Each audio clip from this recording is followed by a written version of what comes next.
الجزء اللي ملخبط ناس كتير. المراية هي اللي هتتحرك، المراية المستوية هي اللي هتتحرك. الجسم بينه وبين المراية 5 سنتي، تمام؟ يبقى الصورة بينها وبين المراية برضو 5 سنتي. خلي بقى المراية تتحرك، هنخلي المراية تتحرك 2.5 سنتي مبتعدة عن الجسم.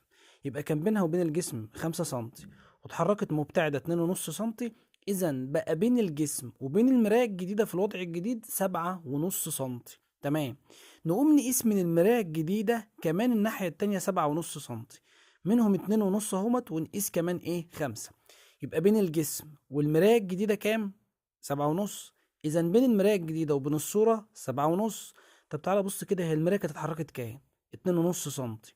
إذا الصورة القديمة اتحركت عن الصورة الجديدة كام؟ 5 سنتي. العلاقة بينهم ايه؟ اتحركت الضعف.